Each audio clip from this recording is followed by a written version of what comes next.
Welcome to 5 Minute 40k, the short sharp look at all things hobby. Today we're having a look at the Skitari Marshal from the new Adeptus Mechanicus Codex.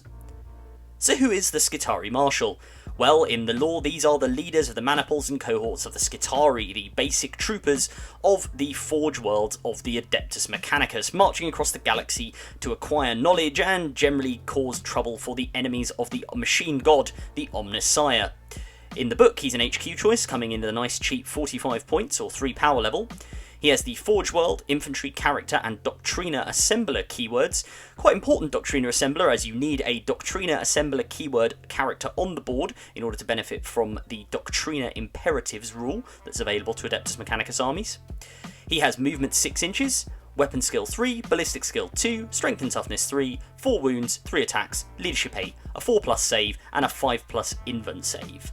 In terms of weapons, he's carrying the Radium Serpenter, which is an 18-inch range Assault 1 pistol effectively, at Strength 3, no AP and 1 damage, with unmodified hits of 6 auto-wounding the target unless it is a vehicle. For combat, he has a Control Stave, which gives him Strength +3, so Strength 6, AP -2 and 1 damage.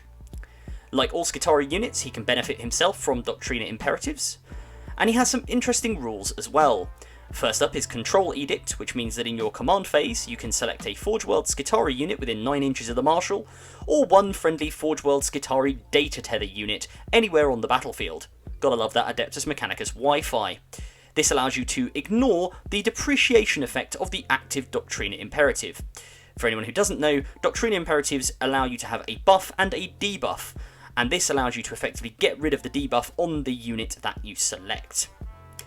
He also has the Servo Skull uplink, which means that while a friendly Forge World Skitari core unit is within 6 inches of the Marshal, you can reroll wound rolls of 1, so he's essentially a budget lieutenant. He also has Enhanced Bionics, which is where he gets his 5-up invuln save. So why is the Skitari Marshal so useful? Well, overall, he's a very cheap and very effective buffing character, and good HQ choice to have in an Adeptus Mechanicus army. In terms of relics, there is a tailor-made one for the Skitari Marshal, which is the Exemplar's Eternity. This replaces the Servo Skull uplink ability, i.e. reroll 1s to wound, and means that while a friendly Forge World Skitari core unit is within 6 inches of the Marshal, you can reroll 1s to hit and wound. This is really, really useful and essentially doubles his buffing capacity as a character, and is probably well worth spending 1 CP on an additional relic if you need just to get this in your army. You also have relics like the Omniscient Mask, which allows you to have exploding 6s in melee for Forge World Skitari core units within 6 inches, or the Temper Corpia, which allows you to select an enemy unit within 3 inches and fight last. You probably don't want to be getting the Marshal too close to the enemy, but on a fighty Forge World like Riser, it might be a decent option to go for one of these, but I'd say Exemplar's Eternity is definitely the standout here, and as I say, tailor-made for the Skitari Marshal. In terms of Warlord traits, the Skitari Marshal is a great pick for all of the available Skitari Warlord traits in the book. Firepoint Telemetry Cache allows you to select a Forge World Skitari core unit within 9 inches, or a core data tether unit anywhere on the battlefield.